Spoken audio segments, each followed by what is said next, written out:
Chegou mais uma data especial no nosso calendário, a Páscoa, e eu achei que tinha escrito um artigo sobre isso, mas não tinha. Então já escrevi um no Verdade Urgente e resolvi fazer um vídeo para deixar aqui no canal explicando qual o real sentido da Páscoa. Vem comigo para saber.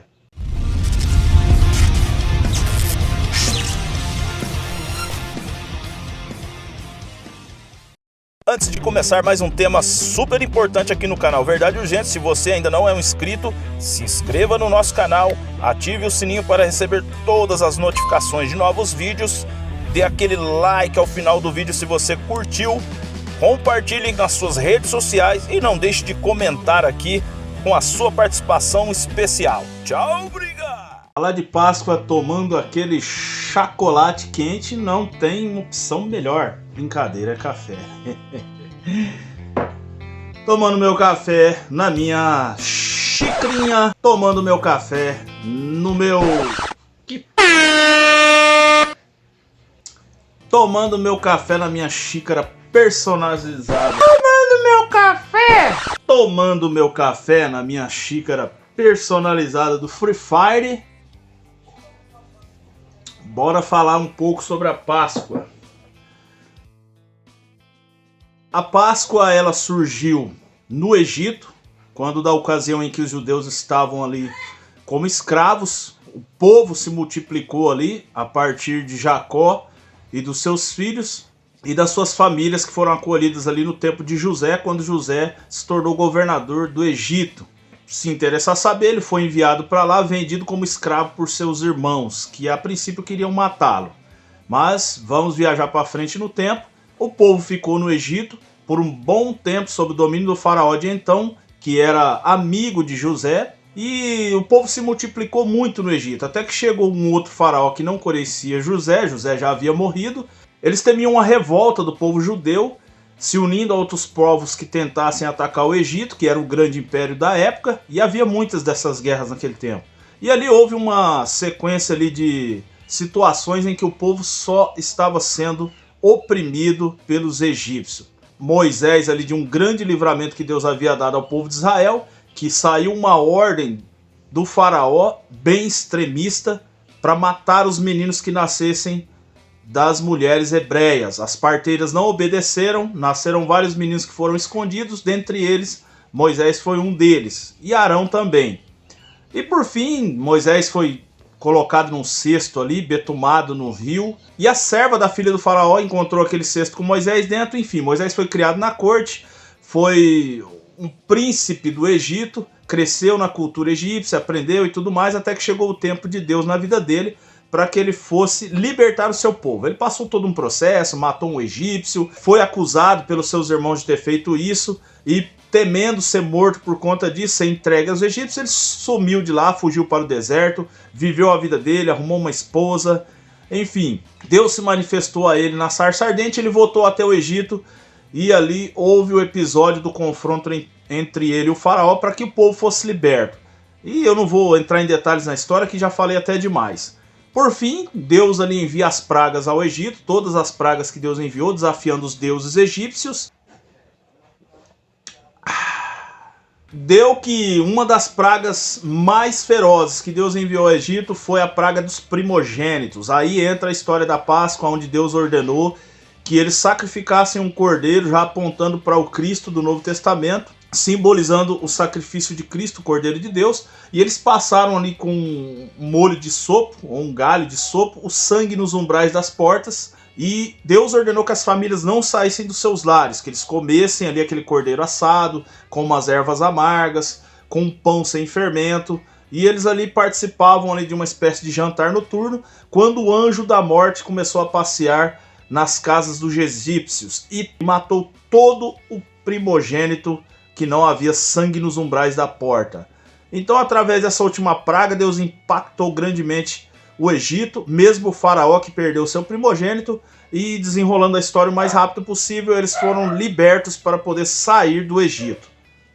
Então, esse é o memorial que os judeus até hoje comemoram, mas de uma forma um pouco diferente, obviamente, porque foram longos anos de percas, de perseguição, de dispersão, Então não deu para eles manterem muitos ritos, muitos hábitos, muitas cerimônias no que diz respeito à adoração, da mesma forma como eles receberam.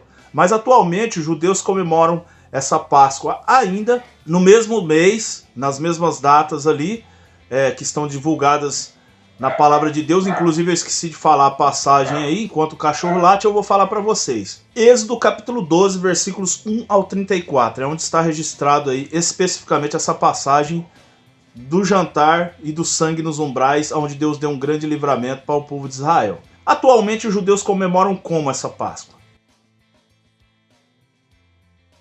Hoje eles comem ainda o pão sem fermento, chamado de matzá. Também bebem 4 taças de vinho, vale ressaltar, não fermentados, não alcoolizados.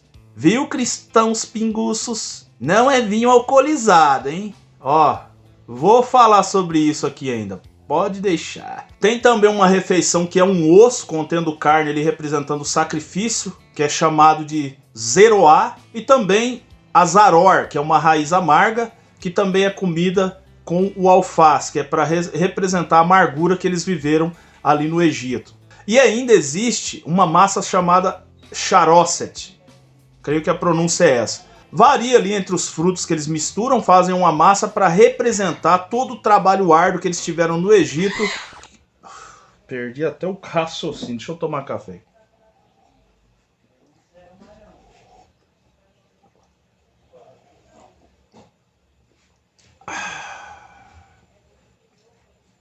E representava a massa que eles usavam para fazer os tijolos no Egito. Eles ainda bebiam água salgada para simbolizar as lágrimas e o suor. E tinha ainda um ovo cozido. Isso é extra, tá? É inédito porque não tem na história do Êxodo. Esse ovo cozido era para eles lembrarem a memória do templo de Salomão e também para alimentar a esperança de restauração desse templo, porque há profecia de restauração do templo e eles aguardam ansiosamente. Eles já coletam oferta, já tem um projeto 3D, mas atualmente a esplanada é ocupada por uma mesquita muçulmana, aonde era o antigo templo de Salomão. Mas isso é outra história. Lembrando também que eles liam um livro que também conta a história da libertação do Egito, chamado de Haggadah. Então essa é a Páscoa hoje dos judeus, praticada pelo próprio Cristo do modo que os judeus praticavam. Afinal, Jesus era um judeu. E ele ali reunido com seus discípulos, também judeus, eles participaram da Páscoa no tempo em que sempre participaram, e os registros são muitos dessa passagem. Mateus capítulo 26, versículos 17 ao 30, Marcos capítulo 14, versículos 12 a 16, Lucas capítulo 22, versículos 7 ao 20, João capítulo 13, versículo 1 até João capítulo 17, versículo 26, e também ainda temos um adicional de revelação através de Paulo na primeira carta aos Coríntios, no capítulo 11, nos versículos 23 ao 26. Então se você quiser ler lá, eu não vou ler no vídeo, senão vai ficar muito extenso. Cristo deu um novo sentido para a Páscoa. O pão passou a simbolizar o corpo de Cristo, que foi entregue por nós, e o vinho, ou o suco da vide, que também é chamado de vinho, que não é o vinho alcoolizado ou fermentado, como era o costume daquela época. Só mergulhar um pouquinho nos originais para entender isso. Tem uns crentes pinguço aí que gosta de, ó... Pera aí. Tomar um golinho de álico e aí fica inventando moda. E até hoje as igrejas cristãs, diferenciadas aí no seu modo de ministrar essa cerimônia, algumas até exageram com alguns elementos que não tem nada a ver, mas a forma em si de como é feito, os dias, esse tipo de coisa não interfere em nada. Mas os cristãos que se baseiam nas escrituras e nos evangelhos especificamente falando, eles praticam a ceia até hoje. Na comunidade que eu faço parte mesmo, participamos lendo alguns textos referentes à Santa Ceia no Novo Testamento e comemos do pão e depois do suco. Oramos pelo pão e pelo suco. No nosso coração, lembramos de tudo que está registrado ali nas Escrituras e fazemos memória como é a essência da Santa Ceia do Senhor hoje, que seria a Páscoa que muitos comemoram hoje. é fazer memória do que Cristo passou por nós, se entregando na cruz do Calvário, e também da sua ressurreição, garantindo que ele voltará. Então isso é a Páscoa para nós cristãos protestantes. Vou até especificar aqui, porque a igreja romana ela celebra de outra forma. É diferente, os elementos ali é um pouco diferente, eles usam a hóstia, tem todo um diferencial ali, tá? Falando dos elementos adicionais pagãos, que muitos já conhecem, outros não, começando pelo ovo. O ovo ele começou lá nas regiões do Mediterrâneo, leste europeu e oriente. As pessoas pegavam ovos comuns e pintavam, né? Faziam desenhos relacionados a flores, ramos, esse tipo de coisa em comemoração à chegada da primavera, e ali eles davam de presente uns aos outros. Com o passar do tempo, isso foi evoluindo, né? E os pagãos eles já tinham um costume por trás disso de adorar uma deusa que representava a primavera, que se chamava, cadê o nome da mulher, diabo? Ostera ou Óstera. E essa mulher, ela era representada olhando para um coelho saltitante que carregava um ovo em suas mãos. Ostera era uma deusa que simbolizava também a fertilidade para os pagãos. Daí você já tem toda a revelação de onde veio essas ideias pagãs, profanas e idolátricas. E para acabar de piorar ainda, adivinha quem inseriu isso no meio cristão? A Igreja Romana. Pois é, no Concílio de Nicéia, no ano de 325 d.C., a igreja buscando agregar mais pessoas e prender mais pessoas ali à religião do Império, eles foram lá e adicionaram aí essa cultura dos ovos, do coelhinho, enfim. E inclusive nesse tempo, o pessoal rico, né, eles costumavam fazer ovos de ouro cravados com joias de presentes para as famílias e para aqueles que eles conheciam. E aí, bem mais tarde, muito posterior a isso, foi que os franceses, os culinaristas franceses tiveram a ideia de fazer os baratos ovos de chocolate, que até hoje a galera costuma comprar e virou uma febre em todo tempo, em todos os lugares do mundo.